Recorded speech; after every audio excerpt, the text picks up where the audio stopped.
Fuck yeah, how are you? No way. I'm good. I'm just looking at that poster of a Mohawks, Tommy Carroll in the background. Iconic early Ments, full TVC, madman era when his nose was filled with who knows what.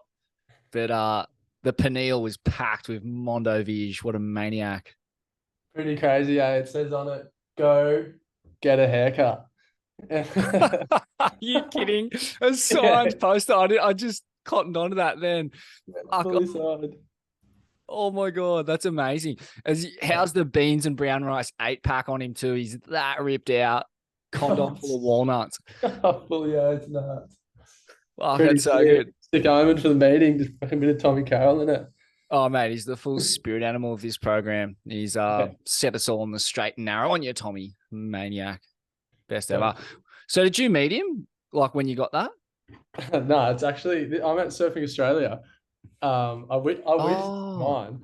I wish oh, this true. one's fucking sick. I want to take it off the wall and take it home, but it's just in one of the rooms there that I'm just in. I didn't want to have to go home and come back down and train, so I just was like, oh, yeah, I'm gonna jump in here. And I always see that poster. I'm like, it's so sick. This will be cool. So you get a haircut. That is unbelievable. Yes, a classic. Oh, Eh? that's funny. So Yeah, yeah, what have you been up to, man? Training in preparation for the big world tour. Well, yeah, it's your rookie year. It's not your debut. You've competed many times at that level, but yeah, what's it look like? The yeah, preparation. it's pretty exciting. I think like after the kind of the year that I just had, like this last few weeks, it's kind of just been like a bit of resetting and just making sure I'm nice and fresh to go for when next year kind of comes along. And I think it's just like letting everything kind of sink in and make a few plans for the events. I'm kind of someone that likes to have like a good routine and like have everything pretty planned out. So I feel like I'm just getting my head around all that. That's a lot of kind of places I've been to before, but not really places I've been to for an event before. So, or well, an event in a long time. So yeah, it's going to be cool, just like working all that out and yeah, just get into some training and just trying to get some waves. It's been yeah, it's good to be back in Oz actually. It's nice. Like I don't know, the QE was a it's just always a long year, I reckon. Like no matter how good you do or like how shit I've done in the past on it, like it takes its toll a little bit on you. Just all the travel and it's like all the intense environment. So yeah, it's nice to come back and just reset and freshen up. Yeah, mate. It's underrated how much of a toll it takes on people. You know, people look at pro surfers as if they're this kind of pampered group and have this dreamy life. But, you know, it's in the science now that traveling's kind of one of the most rattling things you can do to yourself when it's done too much. Like there's so many changes in the body that occur that kind of make it really hard to you just be yourself or be the best version of yourself. You know, changes in diet, climate, you know, language, like the stress of booking flights, luggage. Like there's just so many stresses and changes that you don't have to deal with when you're at home. Mm. Have you felt that? Yeah, for sure. Well, we are pretty pampered and have pretty good lives. Don't get me wrong, but that's probably the one part of it that does feel like it's a bit more of a job. It's like all that side of it, and yeah, it does take a toll on you. But like I don't know, the kind of the way I look at it is like it's such a epic time of your life. Like, and you're not going to be able to be a pro surfer for your whole life unless you're Kelly Slater, I guess, and don't want to wrap it up. But so it's just like enjoying all that. Hey, like enjoying these moments whether my pro surfing career lasts for another 5 years or 10 years, or maybe I'll be 40 years old, still slapping the rashy on. But yeah, just like getting to enjoy all those moments for how good and how challenging they are, and like because one day it's all of us. It's we're gonna have a real job eventually, and we're like, fuck, I wish I made the most of those times, good and bad, because like it's pretty sick what we get to do, and it's like pretty cool to be able to do that, like for a part of your life, like get the opportunity to do that. So yeah, I feel like whenever it feels like it's a little bit harder, something that's nowhere near as bad as like some dude that's fucking chucking the work boots on every day, getting the shovel out and going and digging holes for 8 hours straight. So it's like I can suck it up. Well said. It's very true. And talking about perks, mate, you're about to make your full time world tour debut at Pipeline in January in what's generally a pretty prime swell window. Fucking hell, how are you feeling about that? Oh, I'm excited, but like also a little bit scared. Like I feel like it's good to be scared though. Like a little bit scared of waves like that. I feel like they deserve a lot of respect. And like whenever I surf like a scary kind of wave, I'm like feel like I try to have respect for the ocean and what it can kind of do for you. And I feel like there's a fine line you can kind of walk with that. Like because you show too much respect, you'll be too scared if I can even take off on a wave. But then it's like finding that fine line where you're respecting the ocean and then like ripping in at the same time. So it's like yeah, but I'm so excited like just to be able. I've had a couple of heats there in like the Vulcan Pipe Pro and never really done too well, but I don't know. Yeah, it's pretty exciting to think about like first event as a rookie on tour at Pipe. Like it's pretty sick. But yeah, it definitely gets the heart rate going thinking about it a little bit. Just like the excitement of it and being out there and actually having the chance to catch a wave and not just being a bottom feeder on the insider. Fully. And what is the plan? Are you going to try and get over there early and get a few reps in, or just trust that your tube instinct will be, well honed given the amount of time you've spent at Toomey's and elsewhere in West Oz? I'm gonna get over there early for sure, but it's I feel like that environment around there can be like pretty taxing. Like it's a high energy environment and like being around an event already is usually a pretty high energy environment and pretty intense. So just like trying to manage my mindset around that. So by the time the event starts, I'm feeling fresh and ready to go. So I'm gonna get there a couple of weeks early, try out my boards and all that sort of stuff. But yeah, probably not like I don't know, just try not to beat yourself before the comp even starts. Like everyone that's surf pipe knows how hard it is to get a wave out there and how hungry everybody is to get one. So just trying to keep a gauge on that and still kind of get your sessions and stuff in out there. But yeah, have faith in my ability and what I can feel like I can do in those types of waves. But it's a different wave to a lot of the waves that I've grown up surfing. So still going to take time to I don't know get used to how the waves move out there. But at the same time, I feel like first time I went to Hawaii was when I was 13 years old and like almost I don't know I think been there maybe 13 times and been lucky enough to stay at the Ripco house there and like being a part of it when Mick was winning world titles and Gabe was winning his first couple. So like I've seen so many people get to compete out there. So it's gonna be pretty special to like have my shot at that. And yeah, just working out the wave. And I feel like it's probably different free surfing out there and then surfing heat out there, like how you will structure it. So it might look real perfect in a heat still, but you still like for your heat, but you still got to be able to like work out how to milk the most out of it because you've only got 30 minutes still. Wow, that's amazing, man. Being a fly on the wall during Fenning's successful world title campaigns at Pipe. So I guess you were there when, what was that 2013? Or was it no, 09? I'm mashing them together in my memory Yeah. now. I'm not great with the dates, but I remember it was the one when he beat Yaden in the semi final. Yeah, that That's the one crazy I rolling. remember Yeah. clearest. Yeah. I was pretty sure I was sleeping on the couch outside like that year or one of the couches, but I was just like so stoked to be there and so lucky to be around that type of environment. Like I'd already looked up to Mick so much, but like being able to see how he operated at that level was like pretty inspiring. It was like, oh, that's crazy. But I guess none of us are going to be going for a world title at Pipe, so it's a different situation that way. But you're still competing at Pipe and trying to get the best waves you can. What were some of the things that you observed about how he was operating? I think he was just like I said, I was pretty young, but so I probably wouldn't have the ability to pick up on as much stuff as I probably do now. But I guess he was just like seemed like he had his routine and like a pretty dedicated routine. Like he'd go out, get his surfs done, come in, get his food. Like he just had seemed like he was quite routine based and kind of like didn't leave any stone unturned. That was just kind of my view from the outside. But yeah, I'm sure there's probably way more to it than I would have noticed. But yeah, it'd be cool to be able to like go back in time a little bit and look at all that now and be like, that's sick. Yeah, it's interesting because he was such a disciplined, hard trainer outside the water. And then I guess when it came to his preparation, it must have been a strategy of just controlling what you can control, kind of controlling variables that create a good end product and really knuckling down on controlling those controllables.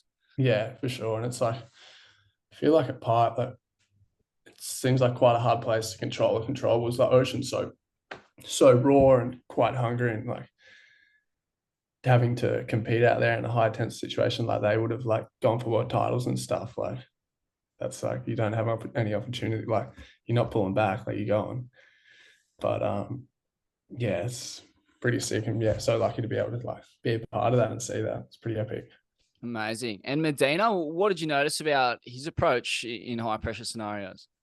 Um, he just seemed like he was a bit like a machine kind of, hey, like, and I guess that's where him and Mick kind of both seem quite similar. Like they just had like they kind of just had their routine or their stuff that they were doing, and they just did it, come back in, and it seemed like that it's almost like quite routine based. And it seemed like Medina, every time he'd go out, he was like run out, grab his shit, run out, go for a surf, get a couple of signals, come back in, and then like yeah, it seemed like Medina would surf a lot as well. Like maybe that was his way, just like connecting with the ocean or just being so aware of all the different types of angles and waves that come through out there. And you watch Medina when he competes out there, it seems like he surfs it like a beachy, like he just like roams around, and maybe that's why he's done so well out there, as well as his like crazy barrel technique, but he's just like knowledge of that wave from just surfing it like he has over the years.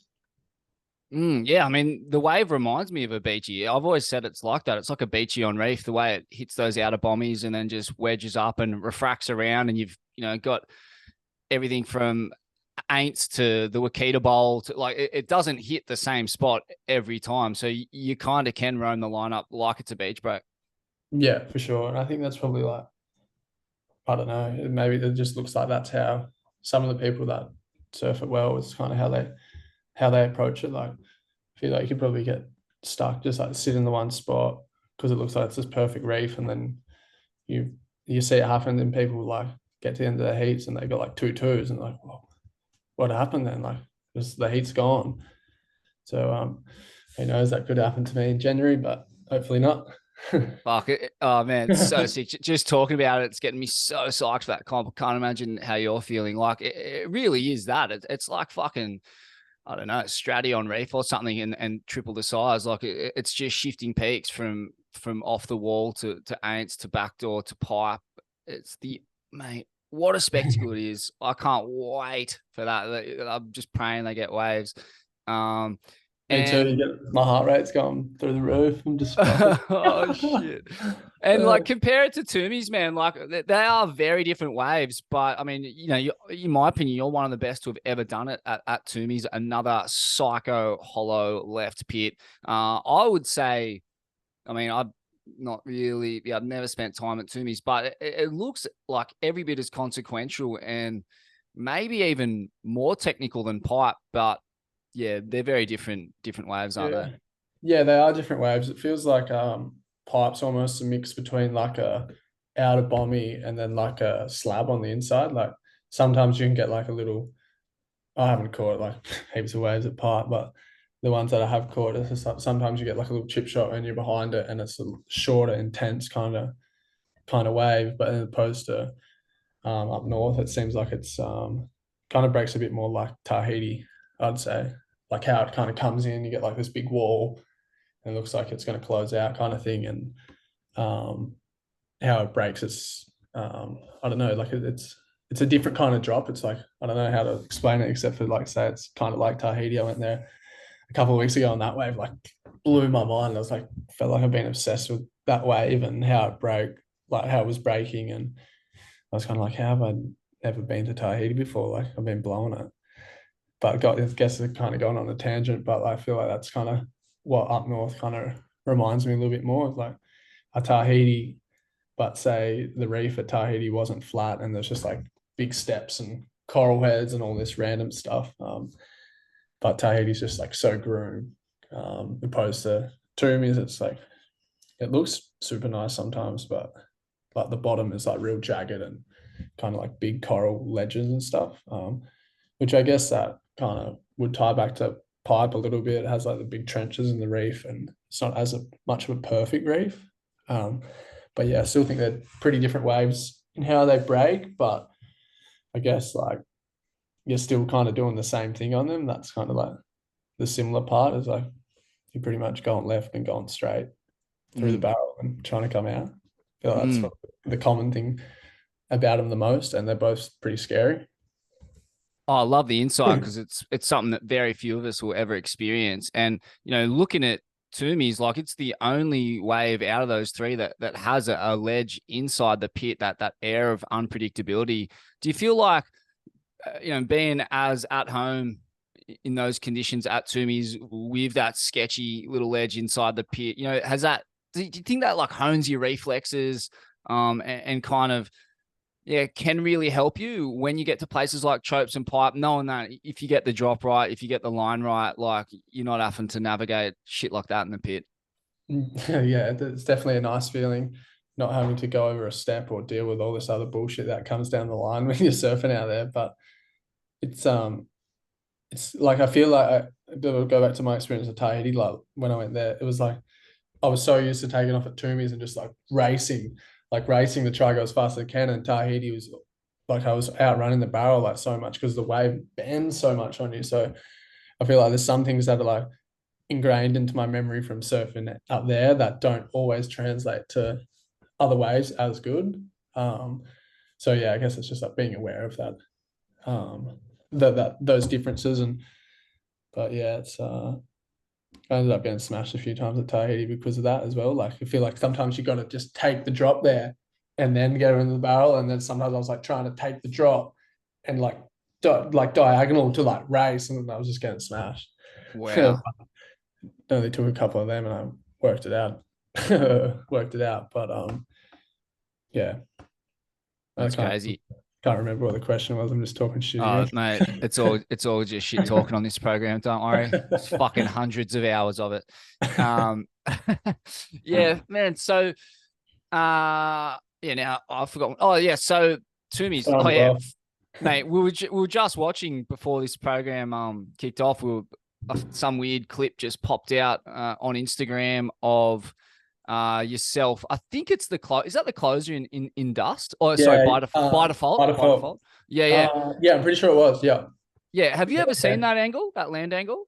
I think I did see it, and then somehow it just got like recycled, and so I think like it's like some Brazo Insta pages like found it and like repumped it. Yeah. Fuck, pretty, mate. pretty impressive. Mental. I'd never seen it. And that wave, the closing by default, is one of my all-time favorite waves out there. Like it's, up there with maybe better than Shuni's airdrop and Dino Adrian's airdrop and a bunch of Jay Davies ones out there. Like it's fucking psychotic. And you talk about the shit you got to deal with coming at you down the line there. Like watching that land clip, it doesn't really do the I don't know thickness of the wave justice, but the depth of the tube is mind melting from that angle. Like you basically give up on you after the first section, let alone the second one. Like the thing just squares out and there's this huge like waterfall that kind of crumbles down and basically becomes the foam ball. Like what does it look like inside of that thing?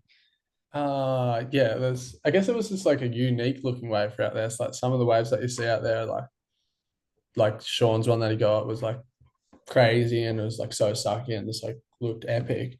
That wave of mine maybe didn't look as epic, but it was just had that little bit of unpredictableness of like, oh, how did we get through that? And I actually don't really know how I got through it, to be honest. Like I just the wind was about to come in, so that like the wind, the southerly wind was blowing out the back, so that was like sending in big kind of wind chops, and then I guess that kind of like pushed in the set as well. Like it'd been so slow that day, and I was like, oh, I saw the wind starting to come in. I was like, oh, I want to go back out because sometimes the wind can like push in like one or two sets, and I'd like just kind of got out. I was like, holy shit! Like my little plans like paid off here, and just kind of like got onto it, and I kind of had a little chip shot into it, but because that wind was like blowing out the back, like it just threw that weird chandelier down, and I don't know, like the chandelier happened. I was like, oh shit, like I'm done here. Like I thought, because usually as soon as there's any sort of chandelier, or I thought it might have like broken off the reef and that's why it chandeliered. I was like, oh no, but I was like, surely it didn't break off the reef. And then I just kind of like wobbled, and sometimes I don't know, like sometimes your board just falls underneath you, and you're like, holy shit, like it's just meant to be a little bit, but yeah, it's just I just got lucky, I guess. That year I'd spent like I think it was the COVID year, so I'd spent so much time up there, and I guess it was like a little reward, little reward from just like surfing out there so much, and just I guess I had like the connection. I feel like I have with being like up there and surfing that way. Feels like it's quite special. So maybe something was just looking out for me on that one and didn't send me into the reef and just put the board under my feet, and I came out, which is pretty nice feeling. Mate, there's no better evidence of a supreme connection between a surfer and a wave than that story. Like the fact that, you know, you anticipated the changing conditions and the nuances in the reef and the lineup there. And I love when that happens. Like, you know, most surfers can relate to some experience like this where it's either your local joint or a joint you've spent a lot of time at, and you completely read the conditions and anticipate perfectly what's going to happen, and you get rewarded with the wave. And most of the time, you're so in tune with the wave or the conditions that you don't blow that wave. Like, you know, you get a fucked up one because like you've not only envisioned what's about to happen, but you know, you're so hungry and so in tune with the joint. It's evidence of a holistic relationship with a wave when shit like that goes your way, I reckon. It's not Yeah, luck. yeah. And the other thing was like me and Isaac had like kind of like shot up there for that swell as well, and it was like a bit of a flop. And I was like, oh shit, like, sorry Isaac, like, wasted your time. And we had a hell time. And my old man was up there as well. Probably should say thanks to my old mum and dad as well for taking me up there since I was like a baby pretty much, and like giving me the experience to have that type of connection with the wave and connection with a place like that. It's quite special. But yeah, me and I was probably even hungrier to get a good one because me and Isaac had come up there, and I was like, oh, really try to kind of like told Isaac it was going to be good, and that morning wasn't good at all. So yeah, I guess like sometimes there's that one wave that makes a trip, and that kind of was it. Fuck. So if you don't handle in the foam ball there, what happens to you? I mean, on a wave like that, like fucking hell. Um, you never really know. Like sometimes you get like smashed, and you get like where I would have fallen. Then I reckon I would have got hit the reef for sure. I would have hit like the little step thing because it was before the step.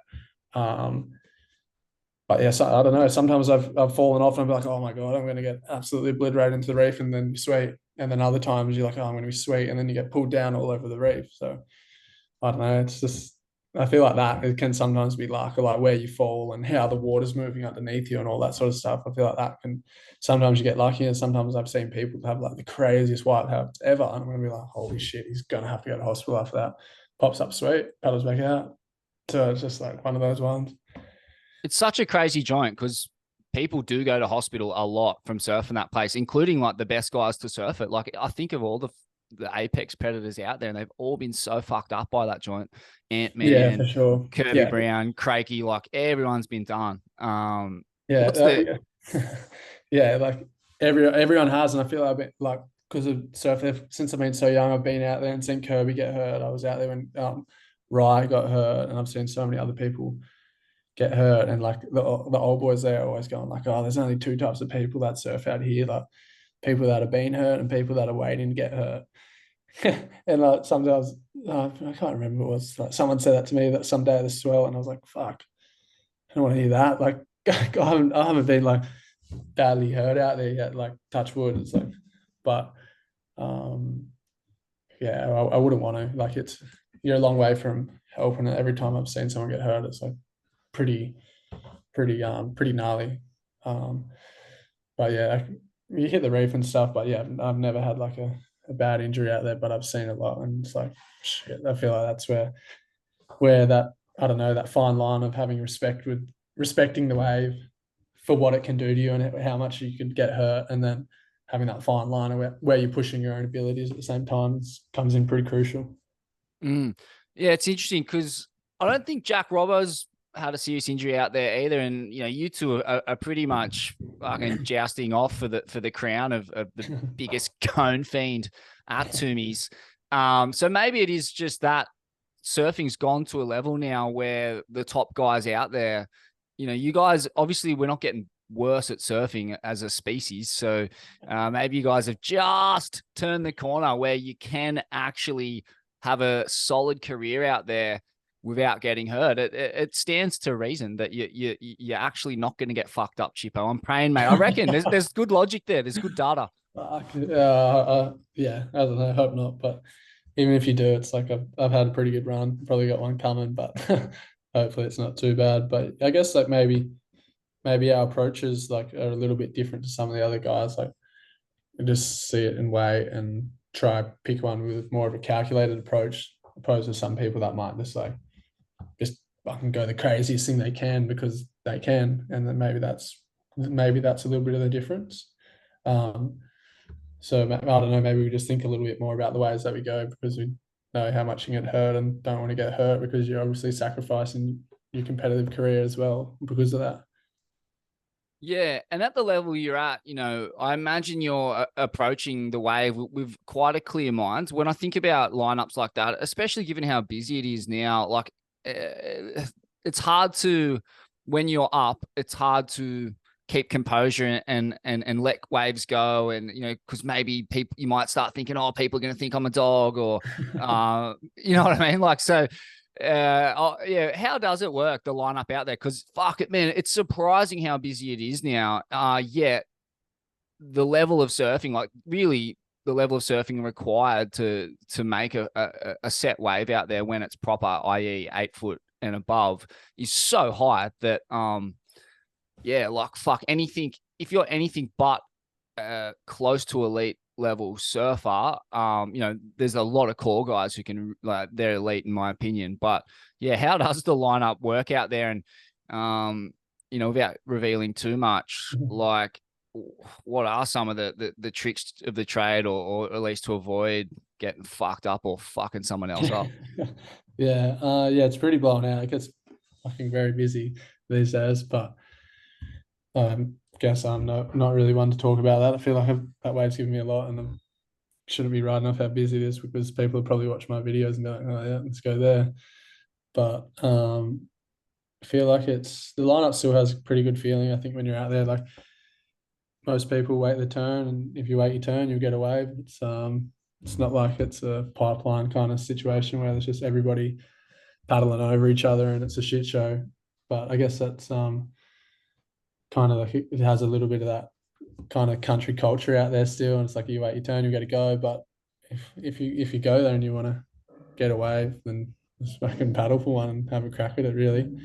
Um, but yeah, I don't know, really know, like with the wave itself. I guess it's just like the drops definitely can sometimes be the hardest part, and because it draws so much water out. So it's just that being able to get into it, just paddle hard and just try to get under it, which is probably kind of reminded me of Chopes a little bit as well, in that similarity of like how much water it draws. Like when the set comes in, it feels like you're just paddling on like a stationary wave and not really going anywhere. And then next minute you're just getting to your feet and you feel like the wave is going to break on your head, but it didn't, and you're in the perfect spot. I feel that's sometimes like the thing to adapt to is like that part of it.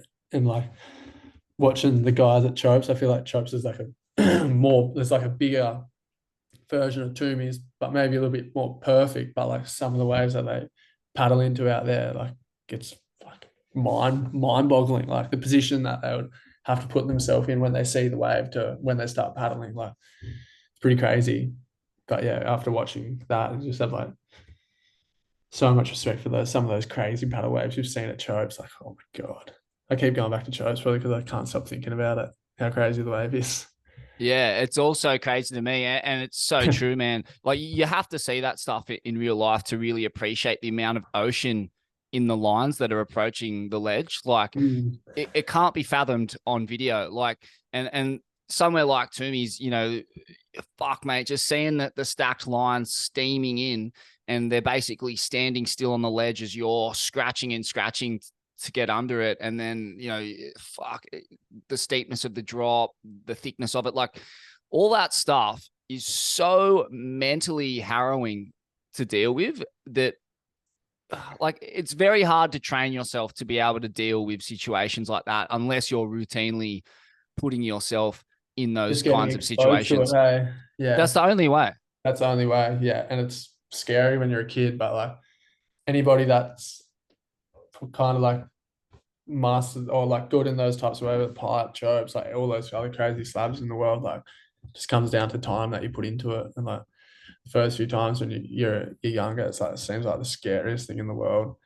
And then you slowly get a little bit more comfortable to a level where it's like still scary, but you're actually going the proper ways. And opposed to when you first went out there, you're going like the insiders, and just like that progression's like pretty cool.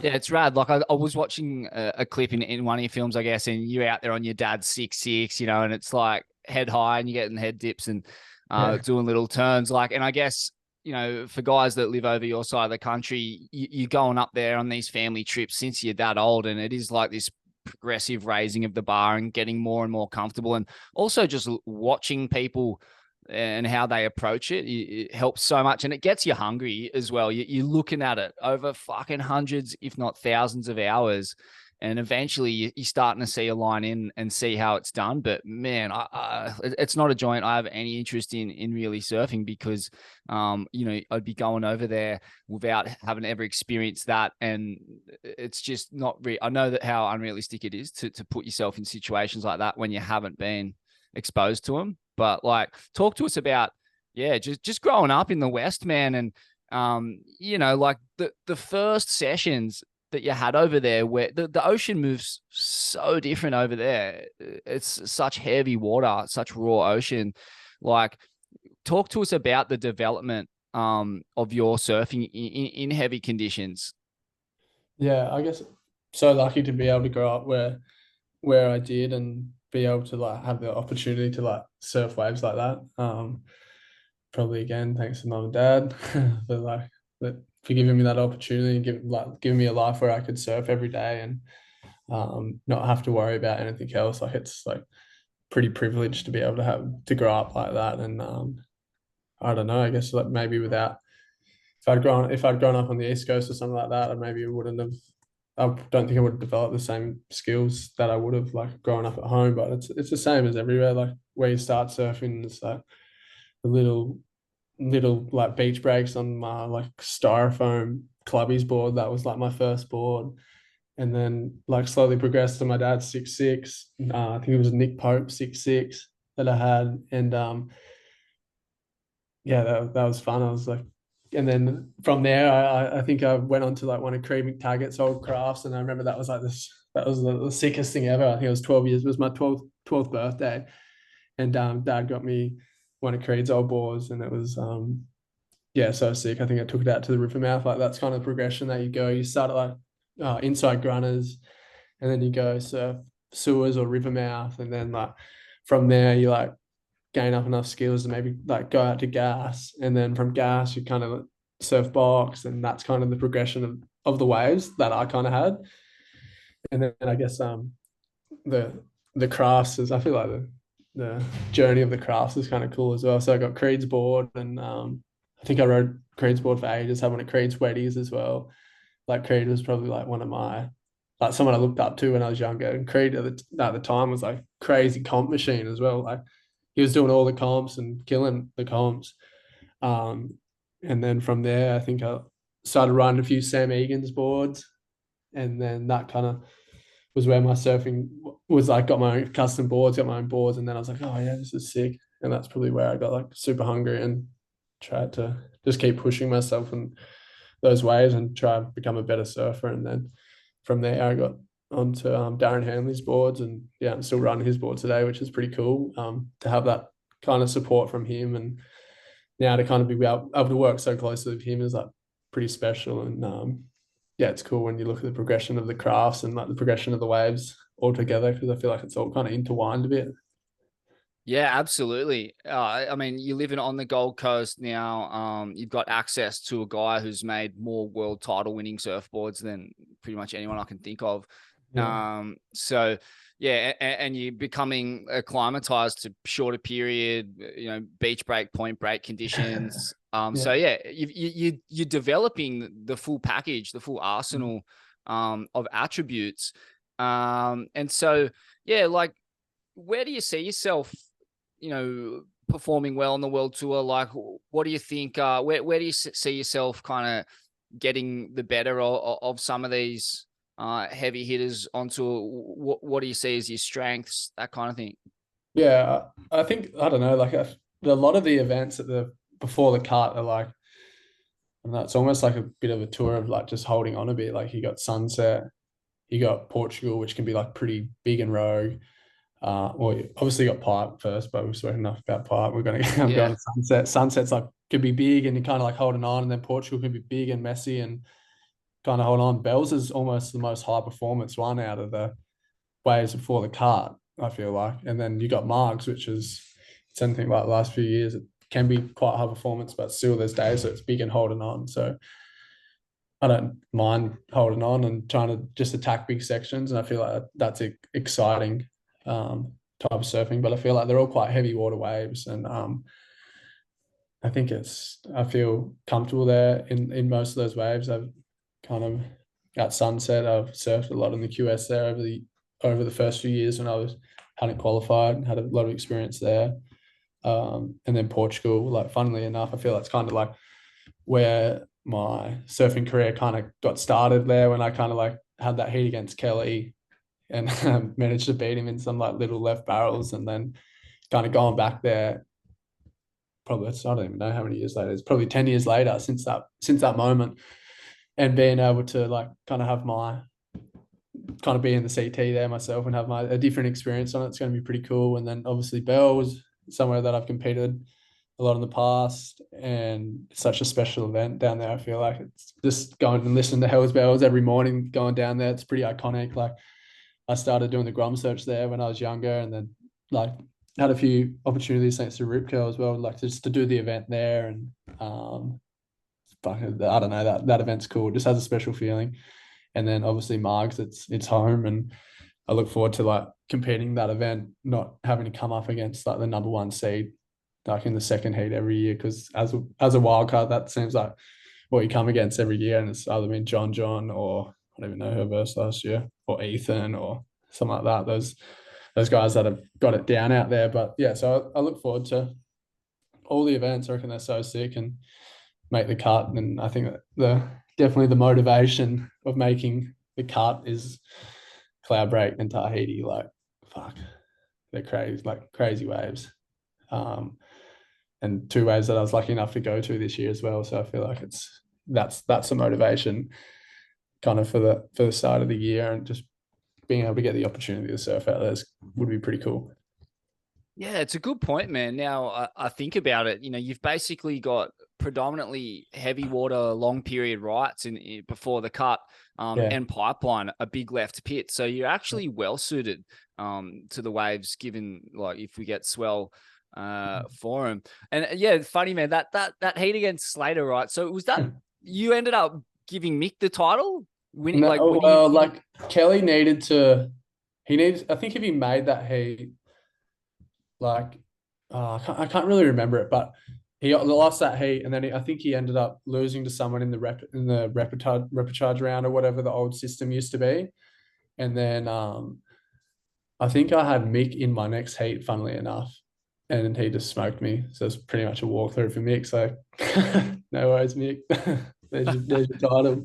But yeah, no, that was pretty cool event to be a part of, and to like have a heat against Kelly. That like in his like that was like I felt like that was like OG Kelly still there. Like he was like going gnarly, going for world titles and stuff. So to have that heat with him was pretty cool. And who knows, could still have a heat with him next year. He's still going, 10 years on, pretty cool. But yeah, that was a pretty special event to look back on, and yeah, look forward to going back there. Yeah, what was it like? What was he like having in a heat, being a 16-year-old grown man? Was he turning it on? Was he trying to It's probably turn the tripping. screws? Like, what is this little kid doing? He probably didn't even know where I was from. Probably couldn't even understand me. My Aussie language was probably so heady going back then. But I don't know. I remember he was like trying to talk to me a little bit, and like I guess that's kind of like it seemed like he talks to a lot of people in heats, and maybe that's how he deals with when he's in a pressure situation of like getting some of the pressure out to get a better wave. But yeah, I remember that he was talking about it, and then he almost actually made a really good right as well just after that. So that's kind of seemed like that was his tactics. And as a 16-year-old, that that experience was like priceless. Like that's what you dream of that. So being able to have that experience was pretty sick. But yeah, he was I just got lucky with the ocean as well. That heat, like if it was turns or anything else, like he would have smoked me. But being able to like, I just got lucky and got a couple of little left barrels. And at the time, like I'd kind of that was like I was obsessed with little left barrels. That's what I'd try to do every day after school, every day before school. So like I felt like that was a really fun heat, and it was kind of like in my element doing that. Oh, that's an unbelievable story, man. Yeah. How did he take the loss? Do you remember? No, I can't remember, but he didn't come up and say, "Well done, little fella." He was probably out of there. I feel like Kelly in that era just I don't know him like on a personal level, but I obviously like observed a lot of his like behaviors over the year. And back then, when him and Mick and all that seemed like they were going for titles, he was a lot more elusive and would just come up to the comp area kind of late and then bail after his heats. And after that heat, he was probably out of there. But opposed to now, it seems like he hangs around a lot more. It's a lot more open to conversation and all that sort of stuff, which is yeah, it's cool. But yeah, he probably wasn't too frothing after that heat. You just cost me a world title, you little cunt. Yeah. Seriously, yeah. But that was pretty good to see Mick win that year anyway. Magic. In 2016, wasn't that the year he did the 540 air reverse? Is that in Portugal? Is that same Nah, I think it was trip? what was it? I think it was like 2013 maybe or Ah, 2014 true, true. year. But I was also there when he did that crazy 720 thing. I think I Yeah. got a wild card the year after or something like that. And yeah, that was tapped.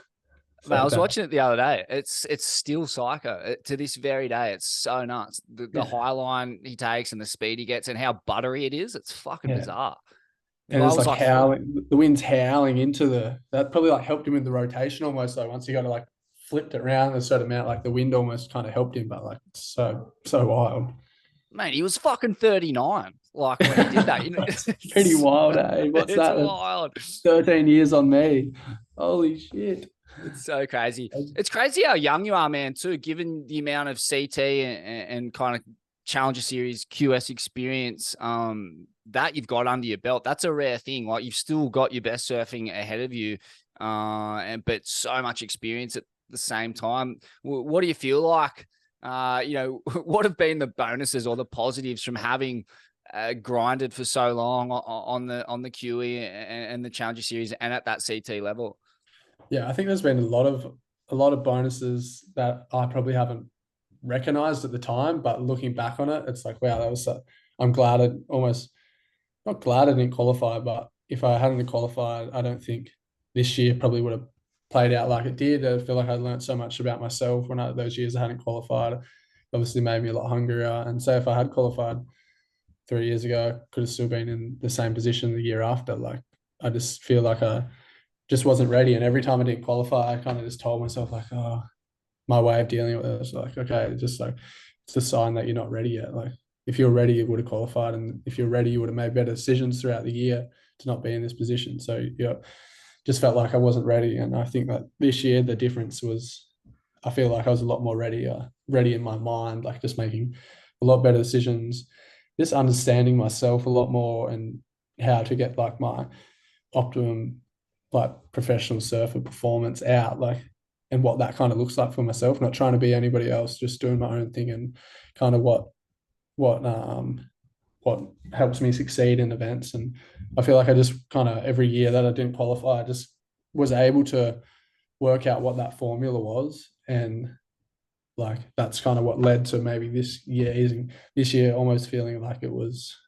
not easy. It was definitely hard parts of the year, but just felt like it had a lot more flow. And the other years felt like I was like just like fighting a battle uphill sometimes and just getting kicked down a bit.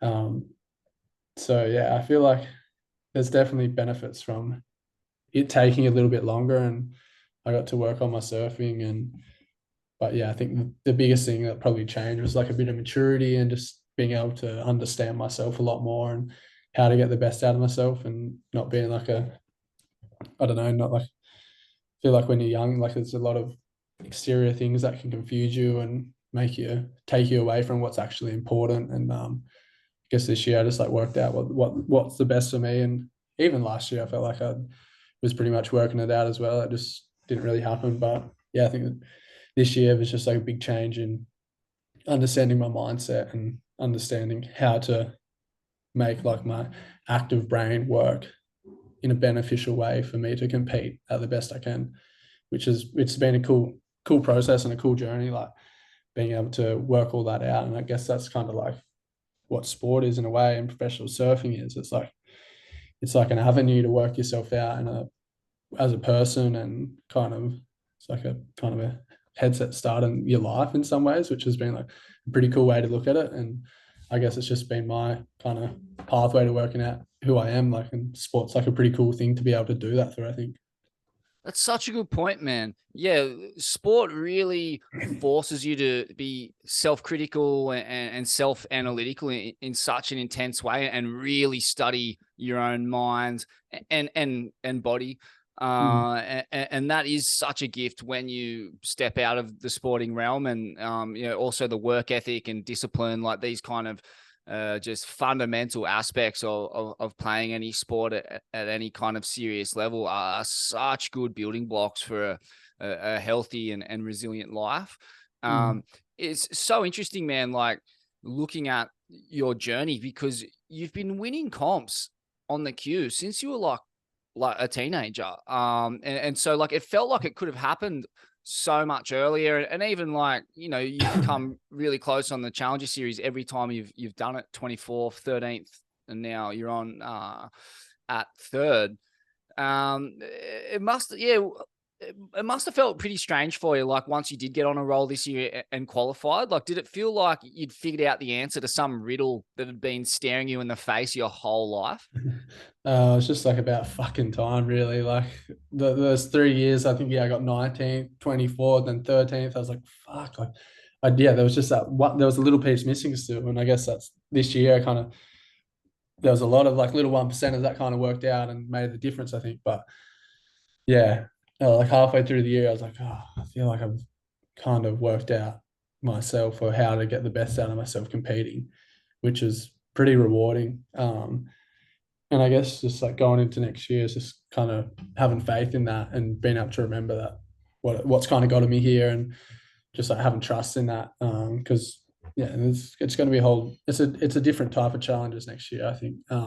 And that's exciting. Like those challenges is what pushes you, and what makes you feel like when you get over a challenge, like you feel epic. And I feel like if your life doesn't have many challenges in it, you kind of lack purpose in some way. Like it's good to feel like you're challenged, and good to feel like things are hard at times, because I feel like that's where I've grown as a person from that. And Mm. and yeah, I feel like it's good to feel uncomfortable as well. I feel like I'm going to have a lot of moments next year where I'm going to feel uncomfortable, and I've had plenty of moments the last few years trying to qualify where I've felt like I'm uncomfortable, or maybe not good enough, or there's all these other things that come into mind. And when you can get through that and make yourself better because of all those moments, like it's a pretty rewarding feeling. And I feel like that's probably what this year's been. Like, yeah, the numbers and all the results and stuff have been cool, but it's more like the personal journey of it has been like the most satisfying, which is something that I'll probably remember probably the most about it. Oh, it's so fascinating, man. Like, can you give us an idea of a few what some of these one percenters are? Because it's interesting, like what those one percenters all add up to is confidence. But Sure. confidence can disappear very easily, and how do you find your way back into confidence? Like it's a nebulous concept. Like and I guess there's ways you can, like you can journal and diary and write down exactly what was working for you at exactly this time to generate the mindset that you're in. And you see Griffin, Colapinto doing stuff like that, and fuck, man, it's worked. Like, the guy was in the final five after years of kind of not really just hot and cold performances. He found a hot streak, and mindfulness and just kind of mental resilience has been the missing link for him. What for you were those one percenters? Yeah, it's I feel like there's been a lot, like just like I think like a big 1%er was probably moving over to the East Coast. Like I think that's kind of where it started. Like this good like kind of a approach of like trying to like crack it, like properly crack it was like moving over here. Um, and then pretty much just like taking it like a bit of a job really. Like I come in to the Surfing Australia Centre, like I have my week planned out, like what I want to do, when I want to train, when I want to see the psychologist, when I want to see the nutritionist. And like I feel like just having that routine of like people that I want to see and like really taking control of my own journey and like how I want it to play out was definitely a big one. Like that's probably a 2 or 3 or 4 or 5% within that, each different little compartment in that, whether it's and then just yeah, just like creating that good relationship with myself and my craft of surfing. So then I do feel confidence because confidence can be like it's a hard thing. Like it's hard to gain and then it's so easy to lose it as well. So it's like I don't know, confidence can be like a bit of a kind of a thing to like gauge yourself off and like gauge how you're feeling. So just like feel like having those things that make you feel connected to yourself and connected to your sport and enjoying your sport and then like being able to explore within your sport, but then being able to like have these like routines of stuff where you work and get your job done and that's your body at work that you come back to and things might be getting hard or you might be in a place where you're not feeling confident and you just look back at like well I feel like I just look back. I'm speaking like a freaking, I'm like preaching this. You look back at this, but like I feel like I just look back at like that body of work that I've like put in and like all those years and all the sacrifice that I put in, all the things that I've the training that I've done and the training that I've hated, and that's like where you look back on and be like that helps you kind of push through and you gain your confidence from that. Because yeah, confidence. It's every athlete has a funny relationship with confidence, and it obviously makes things feel a lot better when you're confident. But just being able to like not put all your worth like into surfing, like, and that's where you get your confidence from. Like you can feel like you can gain your confidence from the character you are and the person you are, and lots of good things that you do inside the water, and that makes you feel fulfilled. Like when you get out there and like be able to give you like your best crack at it, and like whatever happens in the water, like it happens. But yeah, I feel like sometimes it's hard. Like you get your full worth is like on a result or on your end of year ranking, which like can sometimes be hard because it might not be representative of like all the work that you've been putting in and like how hard you've been training. And like I see that all the time, like with the guys that I travel with and surf with, like on the QS, like some of them work so hard and put in so much effort, but then at an event, like their results aren't showing that. And like we've all been there, everyone's been there, but I feel like being able to like gauge yourself off like your body of work and just be proud of the work that you've put in and like the effort you've given is like a pretty big one for me as well. Mate, exactly. You nailed it. I think confidence, it really comes a lot from values and the idea and the knowledge, the inner knowledge that you've left no stone unturned in your preparation and you've done all the things that you know to be the right things to do.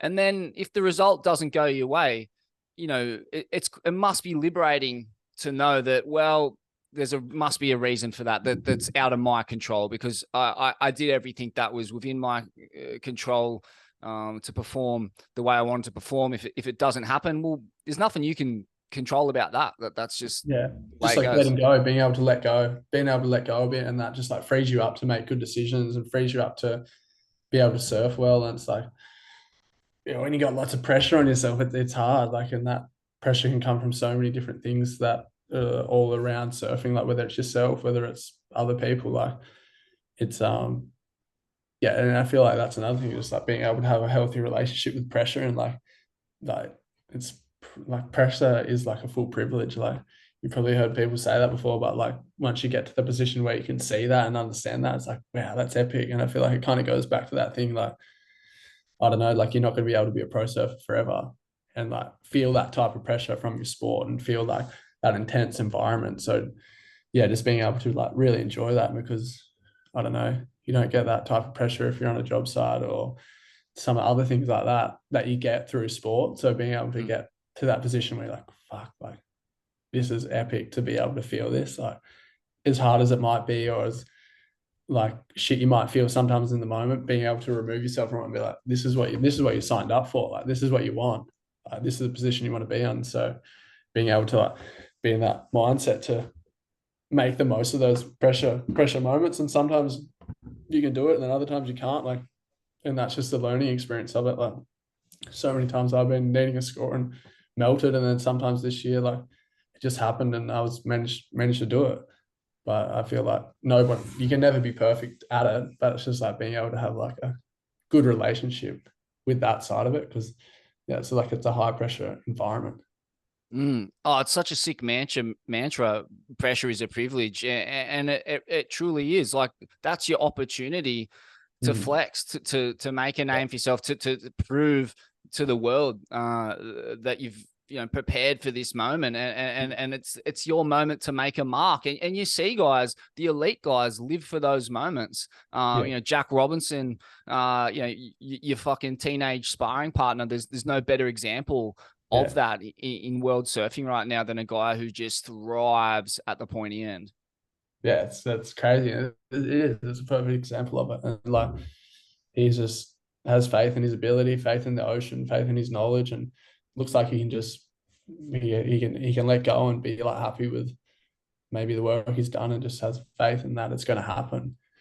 And like, I think like, I don't know, from growing up with Jack and seeing him surf so much, like, his biggest strength is his like connection with the ocean. Like, he spent so much time in the ocean, and that is a massive strength. But having a really good relationship and like connection with the ocean, because that's where you're doing all your work. Like, it's not like you're going to the skate park and the comps at the skate park where it's like the just control variable of the skate park pretty much. It's like our skate park is like this wild, like, bit of nature that you're trying to control and have this connection with. And it looks like that's something that is like such a strength for him, is that connection. I think it just like comes from spending like his whole childhood and life in the ocean, which is pretty cool.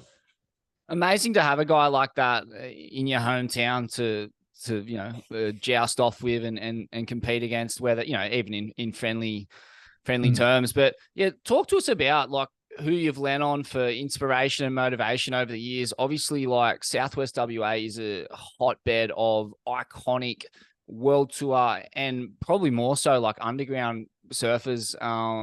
Just so many of my favorite surfers of all time have come out of there. Taj Burrow being the top of Mm. that list. I mean, you must have grown up. He would have been away on tour a lot of the time, but what was it like to grow up sharing space with him? Yeah, it was pretty cool. That was like the first surf comp I ever did, was like the Taj Burrows, what called Taj Small Fries.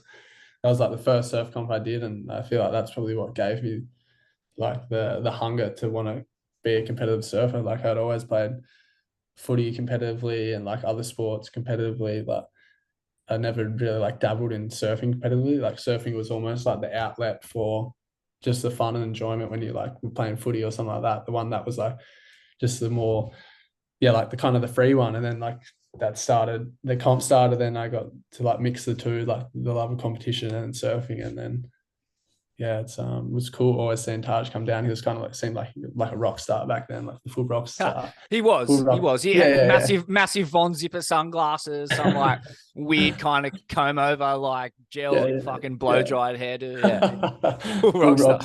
Yeah, full rock star. He was pretty much like a lost member of Oasis. Full rock star. So it was always cool, like when you see Taj come down, like, oh shit, that's Taj, sick.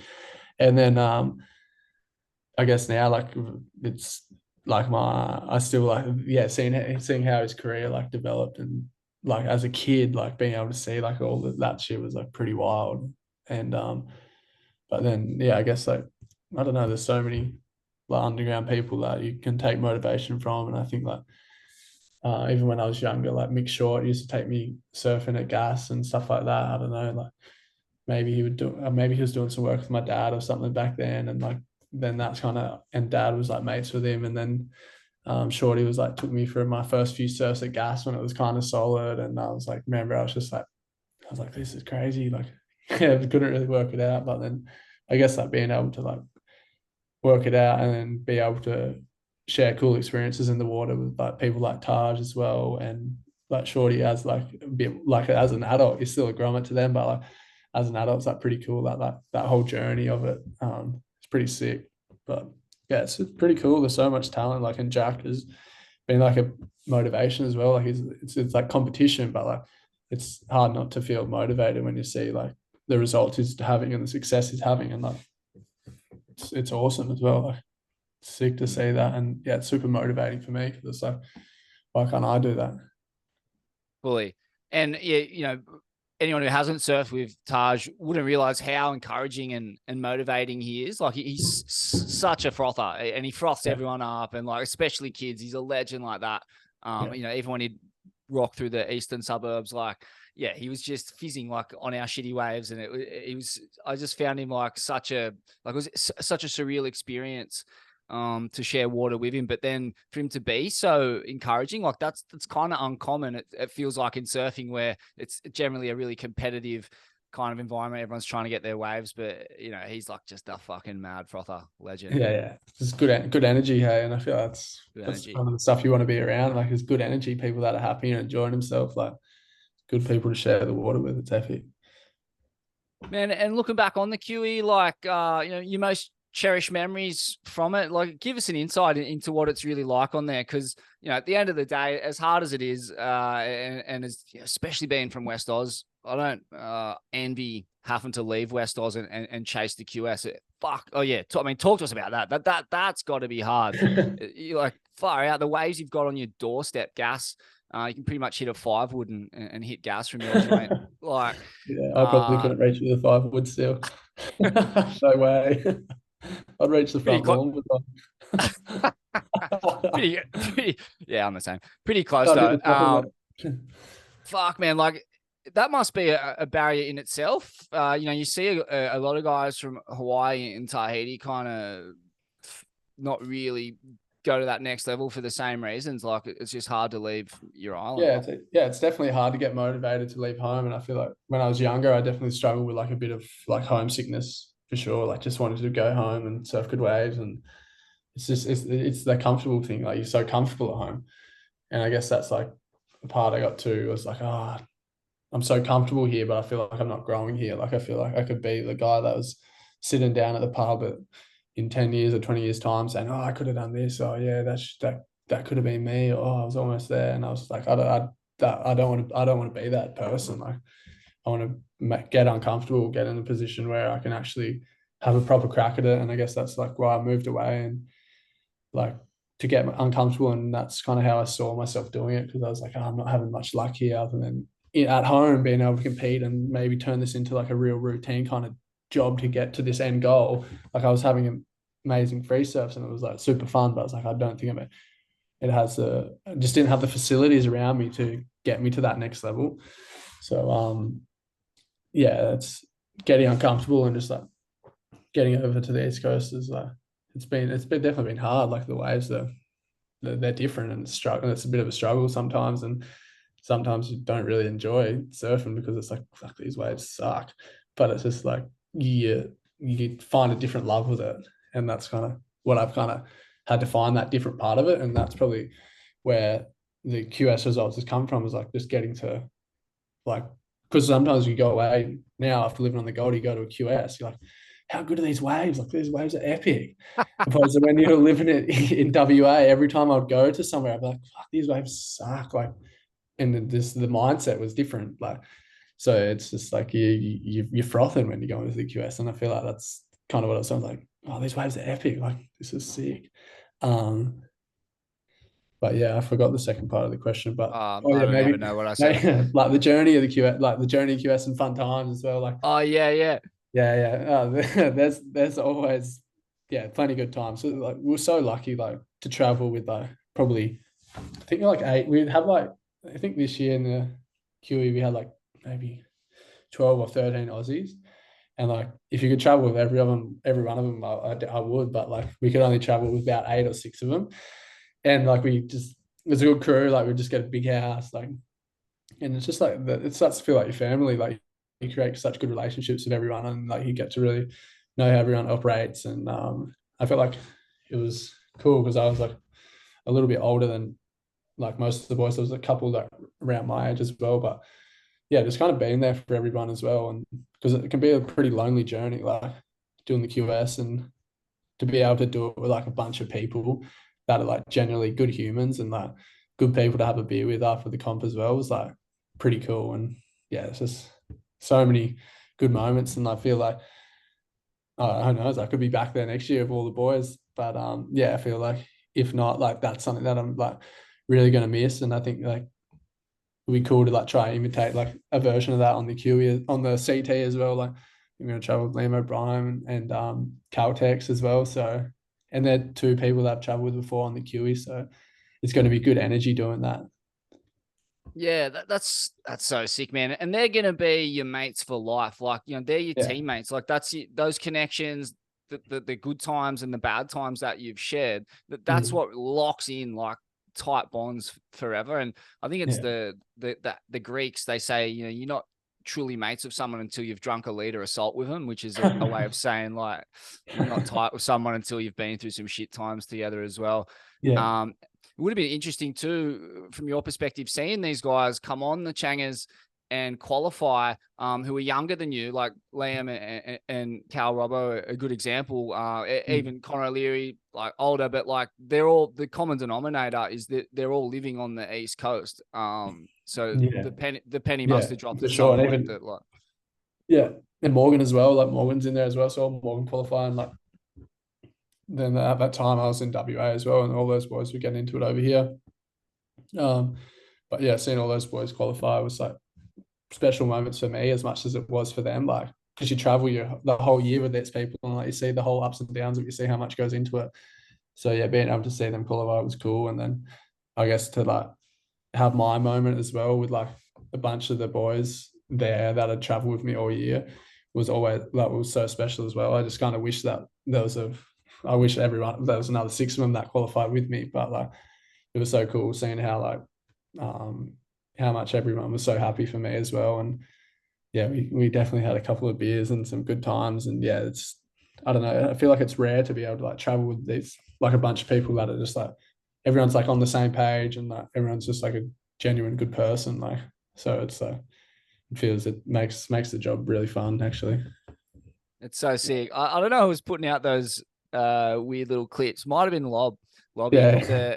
the weird like YouTube fucking like these kind of Sergeant Scrapbook spec like behind the scenes things. It just looks classic. It just looked like people who you know, are basically pretty skint and doing their best to you know, make a living out of surfing and do well. But like that shared kind of discomfort, it definitely brings you together. And that's where all the funny shit happens. It doesn't happen when you're fucking staying alone in some plush hotel. Like it happens when you're like sleeping in board bags and on couches and just the shenanigans are just iconic. Yeah, exactly. Yeah. We like made like a few like little not even vlog things, they were just like handy cam like things all chucked together from like a couple events last year. I think they got like 10 views each. So like, fuck, they're pretty rogue. We might need to wrap that up. Hey, we'll just keep that for our own own I was memories. loving them. Bring it back. How do we see them? What's it called again? I think it's on Lobby's YouTube channel. I think it's so relative or something something Yes. like that. Yeah. Like Lobby might have deleted him to clean up his profile a little bit. That's what I mean. Like hooligans on his thing, lighting fires with spray deodorant cans and stuff. Like clean up his digital footprint. Yeah. Yeah. Okay. Oh mate. Nice and shit. My digital footprint is a mess. I don't want to think about that. Fuck it hell. Oh well, man. Best of luck. Like I don't. Luck's bullshit. Like you're not gonna need luck when you prepare in the fashion that you're preparing. And mate, I can't wait to see it all unfold for you. You've worked so hard, and mate, you're only really entering your prime as an athlete now. Like you know, you're. I think it's around about the kind of 25 to 35 age bracket where your emotional maturity starts to match up with you know, peak physical condition. So that's a good feeling. I've been waiting for the maturity to catch up for a while now. Still not 100% there, but it's better than it has been. So nah, it's good. Yeah, thanks for having me on here. It's good to have a chat. Hopefully I can waffle on too much, but no, it's good. Thanks for having me. Don't worry, mate. Your digital footprint is intact. Yeah, don't even get me started on a few things we can tarnish it. Get going on COVID. Fuck, mate. Yeah, don't. Oh, yeah, no, that'll get you. You might get banned. Careful. Yeah. We don't You want to might, get the podcast in. you might end up like Novak, just fucking bent over a table in some customs office, getting jabbed up like Yeah. nobody's business. The poetic justice of that though. Did you see the Pfizer tennis? They were sponsored the US Open or something, I think, one of those. We're getting into it anyway here. Wait, go on. What happened? I Yeah, didn't see this. Did he win it? yeah. Yeah, you won it. Classic. That's a Yeah. nice little jab, isn't it? Yeah, that's a Cop nice that, chat. Pfizer. Yeah, Jab which is back. funny because you got I'm pretty, yeah. But yeah, anyway, we're going Yeah. down a rabbit hole. Stay out of the rabbit holes, mate. Stay in the wormholes. That's it. That's it. All right. Sick, Cheers, bro. Jed. Take care, Thanks, brother. guys.